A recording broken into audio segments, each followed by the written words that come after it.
E aí pessoal, beleza? Libertário 03 aqui, o meu nome é Caio. Pra quem não me conhece, esse é um canal Austro Libertário, que a gente fala sobre política, economia, filosofia e ética, sempre sob uma perspectiva libertária.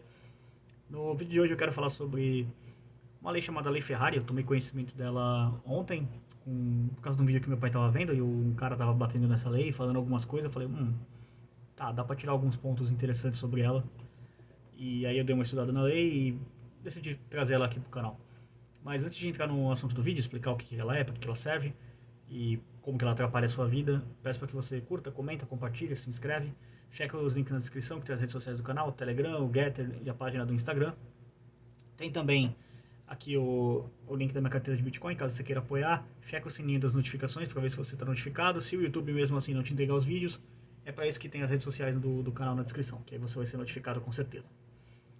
Enfim, a Lei Ferrari, vamos falar do que ela é basicamente. Só um fato curioso aqui, ela não tem nada a ver com a Ferrari, a marca de carro, ela é por causa do advogado que a propôs, um tal de Renato Ferrari. E ela é uma lei bem ruim, eu vou explicar o porquê que essa lei basicamente torna carros mais caros no Brasil, veículos de maneira geral. Isso é um ponto que aqui eu já posso abrir com uma concordância entre quem discorda, basicamente. Você pode discordar de tudo que eu vou colocar aqui, mas no absoluto mínimo concordemos que carros são caros no Brasil, que veículos de maneira geral são mais caros no Brasil do que a média. E o que eu quero argumentar aqui é que essa lei é um dos motivos, não é o único, mas é um dos. Então vamos lá, ela foi publicada no dia 28 de 11 de 79, ela tem 42 anos de idade já, desde que foi publicada, né? Fez aniversário aí recentemente. E ela é uma lei, pra vocês terem uma noção, 79, pra quem não associou o ano, ela é uma lei da época da ditadura militar, basicamente, do período do meio ali da ditadura. Já que ela começou em 64 e terminou em 89, 15 anos dá mais ou menos a metade do período. Então assim, o que ela fala? Ela define como deve ser a relação entre fabricantes e concessionários. Moldou o mercado automotivo até hoje. Ou seja, o que é basicamente a lei? Ela pega a relação entre uma concessionária de veículos e uma pessoa que quer abrir uma concessionária de veículos. Digamos, sei lá, estabelece aqui o Zezinho, que quer abrir uma concessionária da Ford aqui em São Vicente, a cidade onde eu moro, no litoral de São Paulo. O Zezinho vai lá, faz uma proposta pra Ford, troca uma ideia tal, faz uma reunião, a Ford fala, beleza Zezinho, pode abrir a concessionária. E aí o Zezinho vai ter que obedecer todos os critérios dessa lei. E essa lei na prática tem algumas coisas bem ruins. Bom, em relação a direitos autorais, essas coisas, os concessionários eles não pagam para utilizar a marca, basicamente. Mas tem algumas regulações acerca do espaço físico, de como tem que ser, que o concessionário tem que ter. Então tem algumas coisas assim. Então assim, o que o concessionário, ou seja, a pessoa que comprou o direito de usar a marca, ganha? Ela recebe o direito de usar a marca que representa, mas também o dever de comercializar os veículos dessa marca. Prestar assistência técnica e realizar atendimentos e revisões. Se eu estiver olhando para lá é porque eu estou olhando para o roteiro, tá? Basicamente. E assim, esse contrato ele pode ou não prever a venda de outros veículos. Voltando aqui para o nosso exemplo da Ford. O Zezinho lá comprou a Ford, beleza, tal, tem a concessionária dele da Ford. Aí no contrato dele diz, olha só, você pode vender veículos da Chevrolet, por exemplo. Você pode vender veículos da, sei lá, da Hyundai, da Honda. Você pode vender outros veículos. Então pode falar isso ou pode falar, olha só, aqui você não pode, só pode vender Ford, é uma concessionária exclusiva Ford, basicamente. Então tem essas duas variantes no contrato. Também a lei ela regula a questão de previsão de contratos, eventos, essas coisas. Por exemplo, vai fazer um feirão de consórcio, um feirão de liquidação, eventos desse tipo, assim, que às vezes tem concessionárias. A lei fala que pode ser feito, como se as pessoas não fizessem sem a lei, né? Mas enfim, estou me adiantando um pouco aqui. Também nessa cláusula da lei ela fala que a concessionária, né, no caso a fabricante, né, ela pode ou não interferir na gestão do concessionário, né, da empresa, ou seja, há uma previsão legal para que a concessionária possa ter alguma interferência na gestão. De que maneira não especifica, mas enfim. Bom, um dos principais pontos dessa lei que é muito ruim é tem que haver uma distância mínima entre as concessionárias, basicamente. O que é isso aqui? Isso aqui é uma criação de um monopólio artificial. Como que funciona?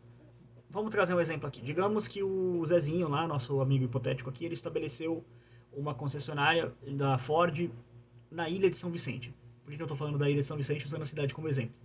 São Vicente, para quem não conhece, basicamente a cidade ela é dividida em duas partes. A parte continental, que fica no continente, né, na parte continental do Brasil, e a parte da ilha, que é, bom, uma ilha, basicamente. E aí tem uma ponte que liga as duas áreas e, bom, a ponte está quebrada por incompetência do prefeito, mas enfim, assunto para outro vídeo. E, e aí o que está acontecendo? Inclusive um salve pro Caio Amado aí, valeu por não arrumar a ponte e ferrar a vida de quem mora na área continental. Você é competente pra caralho. Mas enfim, continuando, voltando pro foco aqui. Digamos, o Zezinho lá construiu a Ford dele lá na concessionária Ford dele lá na ilha. Aí o Joãozinho fala, pô, legal, né, esse negócio aí e tal, tá dando certo. Acho que eu vou fazer uma Ford aqui pra mim, uma concessionária Ford aqui na área continental. O que essa lei fala? Opa, não pode. Porque na prática o que isso ia gerar? Iam ter duas concessionárias de uma mesma marca. Elas poderiam praticar preços diferentes. Na teoria, na prática isso não pode acontecer, eu já vou entrar nisso mais pra frente no vídeo. Mas em teoria, vamos supor que o Estado não tivesse metido a marreta em cima disso e tivesse um contrato livre entre as partes. Poderiam haver duas concessionárias prestando o mesmo serviço, mas com preços diferentes. Por que preços diferentes? Porque a área continental de São Vicente é uma área mais pobre economicamente. Já a ilha de São Vicente é onde ficam os bairros mais ricos da cidade. Então, basicamente, se você cobrar o mesmo preço de alguém que tem menos dinheiro, a tendência é que seu serviço seja menos ofertado. Então, o que você faz? Você abaixa a sua margem de lucro para poder ganhar na escala, basicamente. Ganhar mais pela venda. Então, o que acontece? Isso tudo, esse cenário que eu fiz é nulificado pela existência dessa questão de você não pode fazer isso. Na prática, isso cria um monopólio. Você só pode ter uma concessionária por cidade ou por região, de maneira geral. Tem uma certa distância, mas essa distância é meio arbitrária porque basicamente tem que ser decidido por algum tipo de contrato, alguma coisa desse tipo, um estudo. Tem algumas regras assim que a lei fala, não vou entrar muito nesses pormenores. Bom, o que ela também deixa um pouquinho de liberdade, assim, ela poderia ser ainda pior que se ela falasse, essa lei hipoteticamente falasse, você não pode comprar, por exemplo, vamos voltar pro exemplo do Zezinho que tem a concessionária lá na ilha de São Vicente e, sei lá, o Joãozinho, ele tem um Ford aqui na área continental. Essa lei poderia ser pior, que ela poderia falar assim, você não pode ir em outra cidade, a não ser, em outra concessionária, a não ser da sua cidade. Não, na prática ele é livre para ir onde ele quiser, sei lá, se ele quiser em Cubatão, que na área continental aqui é mais perto, ele pode. Então, pelo menos isso não é tão ruim, poderia ser pior. O estatista lá que escreveu isso aqui não foi tão a fundo a ponto de criar uma lei bizonha, mas ela é bem ruim. Bom, isso aqui também é outro ponto ruim, que ela impede a venda direta pela fábrica. Ou seja, o que poderia acontecer? Digamos, você quer comprar um veículo e você chega lá e fala, pô, eu vou direto lá na fábrica comprar o veículo, porque na fábrica deve ser mais barato, ou talvez tenha menos imposto, não tenha um custo de transporte e tal. Não, isso não acontece. Exceto para duas exceções. Para uma exceção na prática, perdão. Carros de pessoas com deficiência, ou seja, uma pessoa que tem deficiência física, ela pode fazer uma encomenda específica, sei lá, uma deficiência física na perna, uma deficiência física no braço, alguma coisa assim, alguma coisa que impeça de dirigir normalmente. Ela faz essa concessão, esse pedido especial, e aí sim ela pode comprar direto da fábrica. Do contrário, qualquer pessoa que seja, vamos colocar assim, fisicamente normal, que não tenha nenhum tipo de deficiência, incapacidade de dirigir, ela não pode fazer isso. Então, tem essa bizarrice também. Bom, falando aqui especificamente sobre o artigo 8 dessa lei, ela cria um tal de índice de fidelidade. O que é isso aqui basicamente? É uma obrigação legal de se adquirir 75% das peças diretamente do fabricante. O que é isso aqui? Digamos que esse fabricante ele seja ineficiente na fabricação das peças. Então ele tem um custo muito alto, então ele passa um preço muito alto e fica ruim para todo mundo, basicamente. O que isso gera? Aumenta o custo de manutenção do veículo. Isso gera problema, porque isso deixa o veículo mais caro para ser feita a manutenção. Se não tivesse essa obrigatoriedade de 75% ser comprado, a concessionária ela poderia comprar de fabricantes de peças que fizessem as peças de maneira mais ordenada, de maneira melhor, assim, mais barata, e aí ela poderia baixar o custo dela de manutenção e ser mais competitiva no mercado. Hipoteticamente, assim, se tivesse um mercado para começo de conversa, que na prática não existe por causa do que eu expliquei anteriormente na parte de que você tem que ter uma distância mínima entre as concessionárias. Então, Você vê como basicamente essa lei ela vai amarrando um ponto ao outro e ela vai criando um emaranhado de estatística que basicamente vai no ponto que eu abri o vídeo falando, que é carros no Brasil são caros. E não é à toa, é planejado para ser. Então, como vocês podem ver, teve muita estatista fazendo cagada para poder deixar carro caro no Brasil. É o que eu falo, o atraso do Brasil ele não é por acaso, ele é muito planejado, é muito economista da Unicamp, maluco da USP, sociólogo da USP, dando pitaco no governo brasileiro para deixar essa bagunça que é. Então, é basicamente isso. Bom, a lei ela também estabelece igualdade de preço para carros e peças e das condições de pagamento. Vamos lá, isso aqui nada mais é do que um controle de preço. Vamos dar um exemplo prático aqui. Digamos, vamos comparar uma região A e a região B. Na região A, as estradas são muito boas, elas são, por algum milagre assim, muito bem asfaltadas, tem uma boa manutenção, há um tapete basicamente. Você consegue andar ali de boa. Agora na região B é basicamente aquele padrão de estrada Brasil, né? Tudo cheio de buraco, tudo lascado, horrível para poder transitar, o carro se lasca todo. E qual que é o ponto que eu quero fazer? Qual que é o carro que vai ter mais desgaste da região A ou da região B, em termos de amortecedor, freio, peça, essas coisas? Obviamente o carro da região que as pistas são mais desgastadas, a região B, hipoteticamente aqui. Então, na prática, a região B ela tem uma maior demanda por peças, por exemplo, amortecedores, que são as peças que mais sofrem com buraco, basicamente. Então, tem essa maior demanda. O que deveria acontecer? Como há uma maior demanda por aquele local e uma menor no local A e local B, vamos colocar que essas cidades sejam próximas.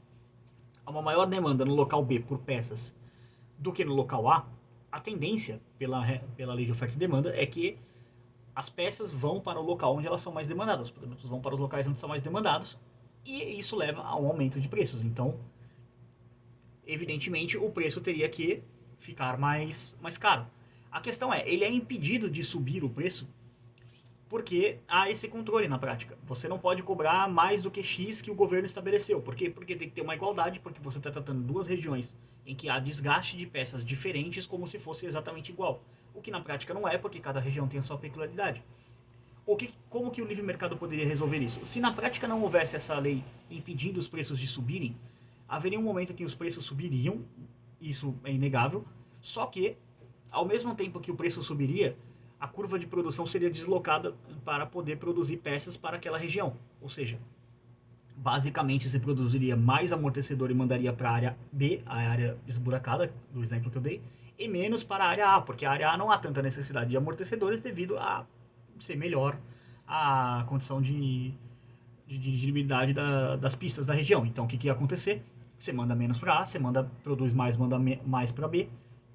Aí é basicamente oferta e demanda básica. Quando você começa a ofertar muito de um produto, o produto tende a cair o preço. O problema é, isso nunca vai acontecer porque há um maldito controle de preço. É um político retardado escrevendo uma lei, achando que ele pode revogar uma lei da economia na base da canetada. Enfim, como diria o Vin Diesel, this is Brasil. Isso é basicamente Brasil aplicado. Então, é o que acontece. E assim, isso já foi pior, tá? Acredite, sim, já foi pior. Até 1990, que essa lei teve algumas mudanças em 1990, os concessionários não tinham margem de manobra nos preços, pois isso era definido pelo fabricante. Ou seja, na prática, você não podia definir a sua margem de lucro ali. Você não poderia, por exemplo, eu abri uma concessionária aqui numa área mais rica, talvez eu vou dar uma subida no preço, porque aqui a galera tem um pouquinho mais de dinheiro. Ou então, a área que eu tô aqui, sei lá, teve uma crise, a galera ficou mais pobre, não tem mais tanto dinheiro, era rico, agora é pobre, então vou dar uma baixada aqui no preço para poder continuar vendendo carro. Não, você não podia fazer isso, o preço era fixo. Era outro mecanismo de controle de preço, basicamente. Então, o mesmo se aplica ao que eu expliquei anteriormente. Você entendeu o ponto anterior, você consegue entender. Qualquer coisa, se você não entendeu, manda um comentário aí que eu respondo, que eu sempre respondo todos os comentários. Bom, em relação à determinação dos contratos, basicamente eles não têm uma duração máxima. Na prática, você pode assinar, sei lá, um contrato de 100 anos, mas você não pode assinar um contrato, sei lá, de 6 meses. Tem que ser no mínimo 5 anos. Então, de novo, é o Estado basicamente assim, é o Joãozinho, vamos voltar lá no exemplo do Joãozinho, e a Ford fazendo um contrato privado entre as partes, e aí chega o Estado e fala, opa, vocês não podem fazer do jeito que vocês estão querendo fazer o contrato, sei lá, digamos que seja um contrato de 3 anos só, o Joãozinho só quer testar o mercado, ele não tá muito confiante, fala, 5 anos, cara, não, 5 anos, não sei. pô, estamos em 2021, né? 5 anos, tem 2 eleições aí na frente. De repente, sei lá, ou entra algum maluco de esquerda aí estatiza o mercado de carro no Brasil, expulsa as montadoras, aí eu me lasco, fala, não, vamos fazer um contrato aí de, sei lá, de 2 anos, por que 2 anos? Ah, 2 anos, sei lá, o Joãozinho tá calculando que o Bolsonaro vai ganhar a próxima eleição, o Bolsonaro não é tão maluco assim, então talvez ele não vá. Qual é a chance do Bolsonaro estatizar o mercado de carro? Bem baixa, então na prática deixa ele ali, agora se entra um Lula da vida, a chance dele nacionalizar a indústria automobilística brasileira é bem grande, então ele não pode fazer isso, basicamente. Então o que, que vai acontecer? Basicamente o Joãozinho vai falar, não é uma boa ideia entrar nesse negócio porque eu tenho que entrar obrigatoriamente 5 anos. De repente eu entro em 2021, esse finalzinho de 2021 aí, ou sei lá, janeiro de 2022, abro a concessionária, com Bolsonaro no poder e eu tomo 8 anos de Lula na cabeça, basicamente. Tomo 2022 de Lula e 2026 de Lula ainda quando acaba o contrato. Então tem, tem essa questão também. Outra coisa bizarra é que há uma proibição de revenda, exceto se for para concessionária da mesma rede, com cota de 15% para caminhão e 10% para carro. Ou seja, na prática tem que ter um mínimo ali de veículos. Outra exceção também é para venda no mercado externo, ou seja, fora da concessionária, basicamente. E, e assim, para encerrar aqui, essa é mais uma lei assim que é aquela lei que é padrão Brasil. Se você vai analisar leis no Brasil, elas basicamente são o Estado metendo o dedo podre dele onde ele não deveria meter o dedo podre dele, enchendo o saco e causando uma ineficiência no setor. É basicamente o que eu falei ontem no vídeo das ferrovias. Se você não viu, o link na descrição, vou deixar aqui. Era basicamente o Estado regulando o mercado de ferrovia até a morte, e aí o mercado de ferrovia no Brasil inexistia, e agora o Estado parou de regular, e a previsão é de 100 bilhões de investimento. Tem mais algumas coisas um pouco maiores do que isso, mas esse é basicamente o resumo dos pontos do vídeo de ontem. Então, isso aqui não é nada de novo, isso aqui é o puro suco do estatismo que é o Brasil, desse manicômio que é esse país, e assim, eu não vi ninguém falando isso, discutindo essa lei, exceto esse cara do canal do YouTube que eu comecei, né, que eu expliquei, que eu vi no meu pai assistindo o vídeo e falei, pô, legal, vou fazer um vídeo sobre isso. E aí fui estudar o negócio e falei, meu, é bem ruim, assim.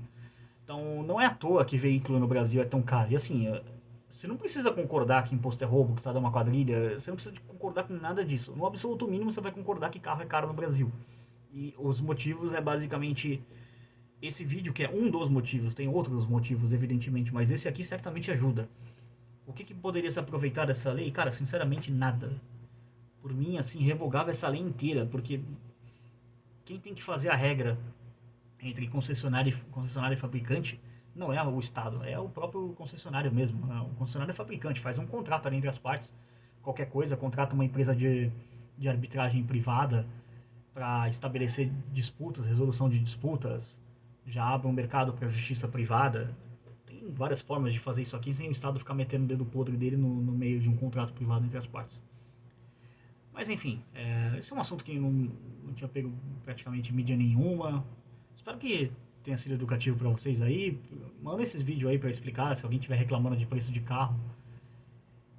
Manda esse meu vídeo aí explicando. E se você gostou, curta, comenta, compartilha. E principalmente se inscreve no canal. O canal tá com 204 inscritos aí, então ajuda todo mundo. Agradeço a todo mundo que se inscrever, já ajuda demais o trabalho.